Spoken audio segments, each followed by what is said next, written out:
दुनिया के नक्शे में एक ऐसा समुद्र है जो देखने में तो एक सिंपल लेक लगता है, लेकिन असली में यह है एक टिकिंग टाइम बॉम्ब, ब्लैक सी, जिसका नाम सुनते ही जियोपॉलिटिक्स के मजेदार खिलाड़ियों के चेहरे बदल जाते हैं। क्यों? क्योंकि इस छोटी सी वाटर बॉडी के ऊपर कंट्रोल का मतलब है एनर्जी, ट्रेड और मिलिट्री पावर पर कंट्रोल। और इसीलिए एक्सपर्ट्स कहते हैं black sea is not just water, it's Russia's lifeline. लेकिन सवाल ये है, आखिर कैसे और क्यों ये सी बन गया है पूरे वर्ल्ड पॉलिटिक्स का सेंटर पॉइंट? सबसे पहले जियोग्राफी को समझना जरूरी है। ब्लैक सी को अगर मैप पर देखो तो लगता है एक बड़ी झील जैसे। ये छोटी नहीं है, 6 देशों के दरमियान बसा हुआ है। नॉर्थ में रशिया और यूक्रेन, ईस्ट में जॉर्जिया, साउथ में टर्की और वेस्ट में रोमानिया और बल्गेरिया। मतलब एक ही समुद्र पर 6 देशों की जिंदगी डिपेंड करती है। लेकिन ट्विस्ट ये है कि ब्लैक सी दुनिया से कनेक्ट होता है सिर्फ एक नैरो गेट से। बॉस्फोरस स्ट्रेट सिर्फ 700 मीटर वाइड, लेकिन इसे एक रास्ते के बगैर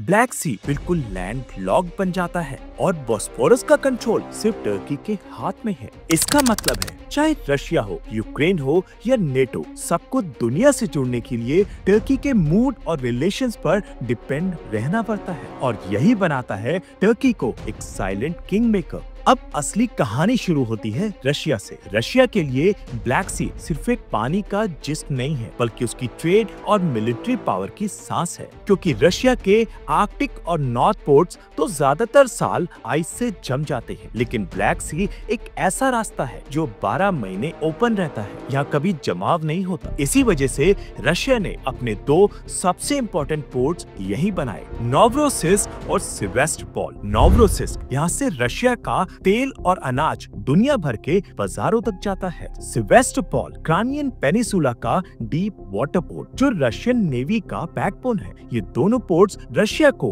वो एडवांटेज देते हैं जो दुनिया के किसी और सी ने कभी नहीं दिया, और इसी वजह से एक्सपर्ट्स कहते हैं ब्लैक सी के बगैर रशिया एक रीजनल पावर से ज्यादा कुछ नहीं। लेकिन ब्लैक सी के साथ रशिया बन जाता है एक ग्लोबल प्लेयर, और इसी डिपेंडेंसी ने ही 2014 में क्राइमिया को रशिया के लिए एक ट्रेजर बॉक्स बना दिया। रशिया ने रिस्क लेकर क्राइमिया एनेक्स किया, क्योंकि उसके बिना सेवास्टोपोल पर पकड़ लूज हो जाती, और तब से रशिया ने ब्लैक सी को मिलिट्री फोर्ट्रेस में बदल दिया, वॉरशिप्स, सबमरीन्स और मिसाइल सिस्टम्स तैनात करके। जहां एक तरफ रशिया ब्लैक सी को अपनी लाइफलाइन मानता है, वहीं दूसरी तरफ नेटो के लिए भी ये क्रिटिकल बैटलफील्ड बन चुका है। रीजन सिंपल है, टर्की, रोमानिया और बल्गेरिया तीनों नेटो मेंबर्स हैं, और इनकी कोस्ट लाइन्स सीधा ब्लैक सी से जुड़ती हैं। मतलब नेटो और रशिया लिटरली एक ही समुद्र के दोनों किनारों पर बैठे हैं। नेटो लगातार अपनी प्रेजेंस यहाँ स्ट्रॉन्ग करता आ रहा है। हर साल सी ब्रीज एक्सरसाइज होती है, जिसमें 30+ कंट्रीज की नेवीज इंक्लूडिंग यूएसए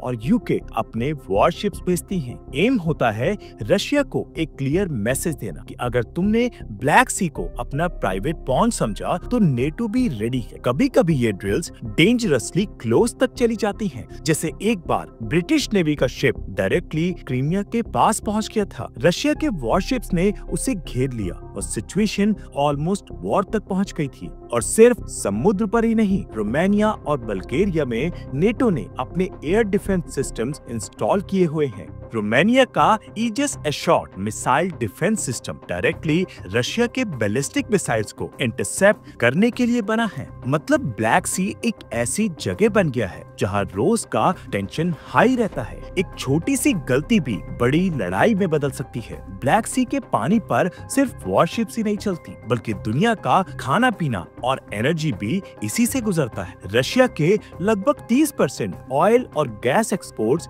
इसी रूट से निकलते हैं। यही नहीं, सी के अंदर भी नेचुरल गैस रिजर्व छुपे हैं जो रशिया को एक और लेवरेज देते हैं। और ट्विस्ट सुनो, रशिया ने एक स्पेशल प्रोजेक्ट बनाया, टर्क स्ट्रीम पाइपलाइन। इस पाइपलाइन के जरिए रशिया डायरेक्टली टर्की और सदर्न यूरोप को गैस सप्लाई करता है, यूक्रेन को बाईपास करके। मतलब पॉलिटिक्स के बावजूद ब्लैक सी रशिया की एनर्जी डिप्लोमेसी का जोकर कार्ड बन गया है। लेकिन सिर्फ एनर्जी नहीं, फूड सिक्योरिटी भी ब्लैक सी पर डिपेंड करती है। रशिया और यूक्रेन मिलके दुनिया का लगभग 30% ग्रेन एक्सपोर्ट करते हैं। पोर्ट्स जैसे ओडेसा, नोवरोसिस और मैरियोपोल मिडिल ईस्ट, अफ्रीका और एशिया के लिए सबसे बड़े गेटवेज हैं। 2022 में जब रशिया ने यूक्रेन के ग्रेन एक्सपोर्ट्स ब्लॉक किए थे तो पूरी दुनिया में फूड प्राइसेस स्काई रॉकेट हो गई थी। मतलब एक छोटी सी ब्लॉकेज ब्लैक सी में और दुनिया भर की रोटी दाल का बैलेंस हिल जाता है। यही वजह है कि ब्लैक सी के काम वाटर्स के नीचे एक इकोनॉमिक बॉम्ब छुपा हुआ है जो कभी भी ब्लास्ट करके दुनिया की सप्लाई चेन्स को हिला सकता है। जैसे जैसे दुनिया सस्टेनेबल एनर्जी की तरफ मूव कर रही है, ब्लैक सी का रोल और भी इंटरेस्टिंग हो रहा है। अब तक ये मेनली ऑयल, गैस और ग्रेन एक्सपोर्ट्स का हब था, लेकिन अब इसके कोस्टल कंट्रीज जैसे रोमानिया, बल्गेरिया और Turkey wind energy projects start कर रही हैं। मतलब अगले 10 से 15 सालों में ब्लैक सी एक ग्रीन एनर्जी हब भी बन सकता है। इसके साथ साथ जियोपॉलिटिक्स और भी कॉम्प्लेक्स हो रही है। रशिया अपने इन्फ्लुएंस को मेंटेन करना चाहता है, नेटो अपनी प्रेजेंस को एक्सपेंड करना चाहता है और टर्की अपना एक independent king maker role play करना चाहता है। मतलब ब्लैक सी एक ऐसी चेस बोर्ड है जहां हर प्लेयर अपनी चाल चल रहा है, कभी दोस्त कभी दुश्मन। फ्यूचर सिनेरियो क्लियर है। अगर रशिया अपना कंट्रोल टाइट रखता है तो वो यूरोप और मिडिल ईस्ट दोनों पर अपना प्रेशर बनाए रखेगा। अगर नेटो ज्यादा एग्रेसिव होता है तो ब्लैक सी एक परमानेंट फ्लैश पॉइंट बन जाएगा। और अगर ग्रीन एनर्जी सक्सेसफुली डेवलप होती है तो ये रीजन ऑयल और गैस के डिपेंडेंसी से आगे बढ़कर एक नए फेज में एंटर करेगा। एक बात पक्की है, ब्लैक सी कोई नॉर्मल सी नहीं है। ये एक ऐसी जगह है जहां से वॉर्स भी डिसाइड हो सकती हैं और दुनिया की इकोनॉमी भी। और जितना आगे वक्त बढ़ेगा उतनी ही इस सी की इम्पोर्टेंस और बढ़ेगी।